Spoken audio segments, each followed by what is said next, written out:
আসসালামু আলাইকুম। আমন্ত্রণ জানাচ্ছি জাগো স্পোর্টসে। আপনাদের সাথে আছি আমি মমতাজ শাহিন রুম্পা।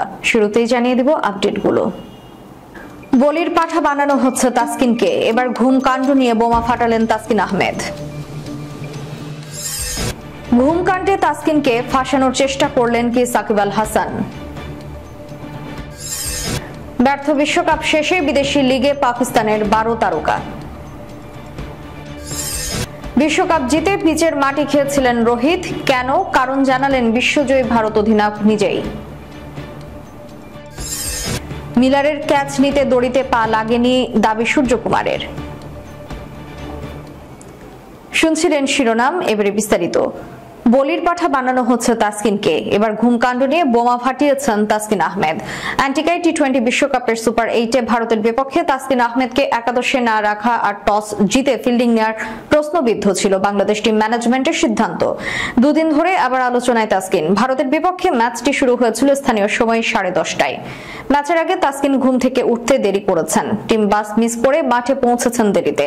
চন্ডিকা হাথুরু সিংহে তাকে তাই রাখেননি একাদশে। ছড়িয়ে পড়া এসব খবর নিয়ে যোগাযোগ করা হয়েছিল তাসকিনের সঙ্গে। বাংলাদেশের তারকা পেসার এখন শ্রীলঙ্কায়। আজ রাতে কলম্বো স্ট্রাইকার্সের হয়ে তার খেলার কথা লঙ্কা প্রিমিয়ার লিগে। তাসকিন বললেন সেদিন ম্যাচের আগে আসলে কি হয়েছিল। তাসকিন আহমেদ বলেন, ভারত ম্যাচের আগে মাঠে পৌঁছাতে আমার একটু দেরি হয়েছিল, তবে যেটা বলা হচ্ছে টসের পর গেছি, এটা ভুল। টস হওয়ারও আধ ঘন্টা বা 40 মিনিট আগে পৌঁছেছিলাম মাঠে। তিনি বলেন, টিম বাস আমি মিস করছিলাম। সকাল 8:30টায় ছিল বাস ছাড়ার সময়। বাস ছেড়েছিল 8:35 মিনিটে। আমি 8:43 মিনিটে গাড়িতে করে মাঠে গেছি, মানে বাসের সঙ্গে সঙ্গেই গিয়েছি, পরে পৌঁছেছি। আমাকে যে খেলায়নি সেটা দেরিতে যাওয়ার জন্য নয়, এমনকি এমনি খেলায়নি। তাসকিন যে টসের আগে গা গরমের সময় মাঠে পৌঁছেছিলেন সেটি নিশ্চিত করেছেন দলের ম্যানেজারও। অ্যান্টিগার স্যার ভিভ রিচার্ডস স্টেডিয়ামের প্রেস বক্সে উপস্থিত থাকা এই প্রতিবেদক তাসকিনকে সতীর্থদের সঙ্গে জাতীয় সঙ্গীত গাইতে দেখেছেন। তবে ভারতের বিপক্ষে হারের পর অধিনায়ক নাজমুল হোসেন শান্ত কিংবা কোচ চন্ডিকা হাথুরু সিংহের কাছ থেকে এই বিষয়ে কিছু জানা যায়নি। সংবাদ সম্মেলনে দুজনের কেউ সেদিন আসেনি। কিছুটা অবাক করে এসেছিলেন সাকিব আল হাসান। সূত্র আজকের পত্রিকা। ঘুমকাণ্ডে তাসকিনকে ফাঁসানোর চেষ্টা করলেন কি সাকিব আল হাসান। সাকিব দাবি করেছেন তাসকিন টস হওয়ার 5-10 মিনিট আগে মাঠে গিয়েছে, আর তাসকিনের দাবি তিনি 30-40 মিনিট আগে মাঠে পৌঁছেছেন। টি-20 বিশ্বকাপে সুপার 8-এ ভারতের বিপক্ষে গুরুত্বপূর্ণ ম্যাচ একাদশে ছিলেন না তাসকিন আহমেদ। প্রশ্ন উঠে দারুণ ছন্দে থাকার পরও কেন একাদশে নেই দলের সহ অধিনায়ক। তখন বিস্তারিত কিছু জানা না গেলেও একে বেরিয়ে আসছে চাঞ্চল্যকর খবর। মেজর লিগ ক্রিকেট খেলতে যুক্তরাষ্ট্রে যাওয়ার আগে বিমানবন্দরে গণমাধ্যমের মুখোমুখি হয়ে এর সত্যতা স্বীকার করেন সাকিব আল হাসান। দলের এই সিনিয়র ক্রিকেটার বলেন, আমি জানি না এটা কি জন্য হয়েছে, মনে হয় কোনো ব্যাখ্যা দিতে গিয়ে হয়েছে কিনা জানি না। যে কি কারণে খেলেনি সে তো দলের সহ অধিনায়ক, বলতে গেলে অটোমেটিক চয়েস। যখন সে না খেলবে স্বাভাবিকভাবে মানুষের মনে প্রশ্ন আসবে, এটা সেটার ব্যাখ্যা তো দিতেই হবে। এখন সে কারণে বলছে কিনা, কে বলছে আমি তো জানি না। এ সময় তিনি আরো বলেন, যেটা হয়েছিল টিমের বাস তো একটা নির্দিষ্ট সময় ছাড়ে। আমরা যারা ক্রিকেটার তাদের জন্য নিয়ম একটা, সাধারণত বাস এরকম কখনো অপেক্ষা করে না। ঘুম থেকে দেরি করে উঠাই তাকে খেলানো হয়নি নাকি অন্য কোনো কারণ রয়েছে, এমন প্রশ্নের জবাবে বাংলাদেশের সাবেক অধিনায়ক সাকিব বলেন, তাসকিন টস হওয়ার 5 থেকে 10 মিনিট আগে মাঠে গিয়েছে, তখন হয়তো খেলানোর সুযোগ ছিল না। এছাড়া অন্য কারণও হতে পারে, আমি তা জানি না। তার পরিবর্তে একাদশে সুযোগ দেওয়া হয় জাকের আলী অনিককে। ডানহাতি ফাস্ট বোলারকে বাইরে রেখে একজন বাড়তি ব্যাটার খেলানোয় সমালোচনার মুখে পড়ে টিম ম্যানেজমেন্ট। ভারতের বিপক্ষে সেই ম্যাচে বেশ বড় ব্যবধানে হেরে যায় বাংলাদেশ দল।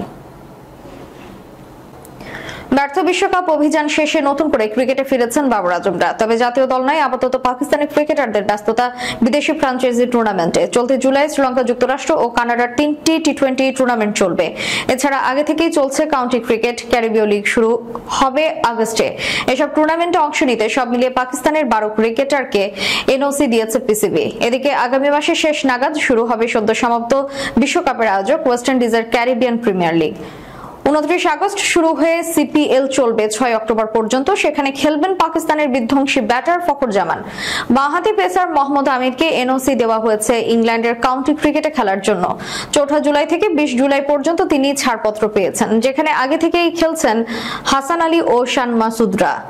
রহস্য স্পিনার আবরার আহমেদ লিখবেন খেলবেন আমেরিকার মেজর লিগ ক্রিকেট। 4 জুলাই থেকে 28 জুলাই পর্যন্ত এই টুর্নামেন্টে থাকবেন আবরার। পেসার হারিস রউফ ও জামান খানও খেলবেন এমএলসিতে। গতকাল থেকে শুরু হয়েছে লঙ্কা প্রিমিয়ার লিগ। লিগটিতে অংশ নিতে পিসিবির অনুমতি পেয়েছে মোহাম্মদ হারিস, মোহাম্মদ হাসনাইন, সালমান আলী আগা ও শাদাব। এলপিএল চলবে 21 জুলাই পর্যন্ত। জাতীয় দলের বাইরে থাকা শারজিল খান ও শোয়েব মাকসুদ খেলবেন ওয়ার্ল্ড চ্যাম্পিয়নশিপ অফ লিজেন্ডসে। 3 থেকে 13 জুলাই চলবে টুর্নামেন্টটি। প্রায় একই সময় লেগ স্পিন অলরাউন্ডার উসামা মিরকে ছাড়পত্র দেওয়া হয়েছে দ্য 100-এ খেলতে। ইংলিশ লিগটি 23 জুলাই থেকে 20 আগস্ট পর্যন্ত অনুষ্ঠিত হবে। এবারে টি-20 বিশ্বকাপ জিতেছে ভারত, তবে বিশ্ব জয়ের পর ঘটেছে এক অদ্ভুত ঘটনা। পিচের মাটি খেয়েছিলেন ভারতীয় অধিনায়ক রোহিত শর্মা। এই কাণ্ডের সঙ্গে মিল রয়েছে টেনিস তারকা নোভাক জোকোভিচের। তিনি উইলডন জিতে কোর্টের ঘাস খেয়েছিলেন, তবে অনেকেই ভাবতেই পারেন রোহিত শর্মা হয়তো নোভাককে নকল করেছিলেন। আসলে তা নয়। বিশ্বকাপ জয়ের পর স্মৃতি হিসেবে নিজের কাছে কিছু রেখে দিতেই পিচের মাটি খেয়েছিলেন বলে গণমাধ্যমকে জানিয়েছেন এই ক্রিকেটার। ভারতীয় ক্রিকেট বোর্ড একটি ভিডিও প্রকাশ করে। সেখানে রোহিত বলেন, কোনো কিছু আগে থেকে ঠিক করা ছিল না, আমার যেমন মনে হয়েছে তেমনই করেছি, উপভোগ করছিলাম মুহূর্তটা। ওই পিচ আমাদের টি-20 বিশ্বকাপ দিয়েছে, এই মাঠ, এই পিচ আমি ভুলতে পারবো না, তাই এর একটা অংশ আমি নিজের কাছে রাখতে চেয়েছিলাম। এই মুহূর্তগুলো খুবই স্পেশাল, আমার স্বপ্ন সত্যি হয়েছিল, আমি কিছু একটা নিয়ে যেতে চাইছিলাম, সেই কারণে মাটি খেয়েছিলাম। দক্ষিণ আফ্রিকাকে 7 রানে হারিয়ে টি-20 বিশ্বকাপ জেতে ভারত। একসময় দক্ষিণ আফ্রিকার জয়ের জন্য 30 বলে 30 রান প্রয়োজন ছিল। ভারতের করা 176 রান তখন কম মনে হচ্ছিল। এমন একটা পরিস্থিতি থেকে ভারতকে ম্যাচ জেতান জশপ্রীত বুমরাহ, হার্দিক পান্ডিয়ারা। সূর্যকুমার যাদব বাউন্ডারিতে অবিস্মরণীয় ক্যাচ ধরেন, যার ফলে দক্ষিণ আফ্রিকা শেষ হয়ে যায় 169 রানে। রুদ্ধশ্বাস ফাইনালে দক্ষিণ আফ্রিকাকে উড়িয়ে টি-20 বিশ্বকাপ জিতেছে ভারত। ম্যাচটি টার্নিং পয়েন্ট হিসেবে বলা হচ্ছে হার্দিক পান্ডিয়ার করা শেষ ওভারে প্রথম বলে সূর্যকুমার যাদবের নেওয়া ডেভিড মিলারের সেই ক্যাচ। কেউ কেউ দাবি করছেন ক্যাচ নেওয়ার সময় সূর্যকুমারের পা সীমানা দড়িতে লেগেছিল। এবার সেই বিষয়ে মুখ খুললেন সূর্যকুমার। জয়ের জন্য শেষ ওভারে দক্ষিণ আফ্রিকার প্রয়োজন ছিল 16 রানের। মিলারের শটটি ছক্কা হলে সমীকরণ দাঁড়াতো 5 বলে 10 রান। শেষ পর্যন্ত 7 রানে হেরে যায় প্রোটিয়ারা। ম্যাচ শেষে ওই অসাধারণ ক্যাচ নিয়ে উচ্ছ্বাস প্রকাশ করেছিলেন সূর্যকুমার। এবার জবাব দিলেন ক্যাচ বিতর্কের।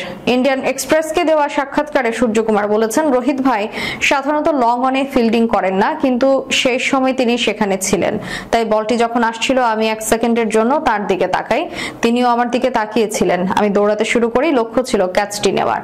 তিনি কাছে থাকলে বল তার দিকে ছুড়ে দিতাম, কিন্তু তিনি কাছাকাছি ছিলেন না। এরপর 4 বা 5 সেকেন্ডে যা ঘটেছে সেটা আমি ব্যাখ্যা করতে পারবো না, কিন্তু ক্যাচ নেওয়ার সময় সূর্যকুমারের পা কি সীমানা দড়ির উপর থাকা কুশনে লেগেছিল? টিভি রিপ্লেতে বিষয়টি স্পষ্ট বোঝা যায়নি। দক্ষিণ আফ্রিকা এ বিষয়ে কোনো অভিযোগ করেনি। এই নিয়ে সূর্যকুমার বলেছেন, আমি যখন বলটি মাঠের ভেতরে ঠেলে দেই এবং ক্যাচটি নেই, আমি জানি আমার পা দড়ি স্পর্শ করেনি। আমি শুধু একটা জিনিস নিয়ে সতর্ক ছিলাম, পা যেন দড়িতে না লাগে। আমি জানতাম এটা সঠিক ক্যাচ। সূর্যকুমার আরো বলেন, যে কোনো কিছুই ঘটতে পারত। বলটি যদি 6 হয়ে যেত, সমীকরণটি 5 বলে 10 রানের দাঁড়াতো। এরপরও হয়তো আমরা জিততাম, কিন্তু জয়ের ব্যবধানটা কম হতে পারত। যে ক্যাচটি আমি নিয়েছি এটা বিভিন্ন মাঠে বাতাসের উপর নির্ভর করে অনুশীলন করেছি। শেষ করার পূর্বে সংবাদ শিরোনামগুলো জানিয়ে দিব আরো একবার। বলির পাঠা বানানো হচ্ছে তাসকিনকে, এবার ঘুম কাণ্ড নিয়ে বোমা ফাটালেন তাসকিন আহমেদ। ঘুমকাণ্ডে তাসকিনকে ফাঁসানোর চেষ্টা করলেন কি সাকিব আল হাসান? ব্যর্থ বিশ্বকাপ শেষে বিদেশি লিগে পাকিস্তানের 12 তারকা। বিশ্বকাপ জিতে পিচের মাটি খেয়েছিলেন রোহিত, কেন? কারণ জানালেন বিশ্বজয়ী ভারত অধিনায়ক নিজেই। মিলারের ক্যাচ নিতে দড়িতে পা লাগেনি, দাবি সূর্যকুমারের। এতক্ষণ আমাদের সাথে থাকার জন্য ধন্যবাদ। আল্লাহ হাফেজ।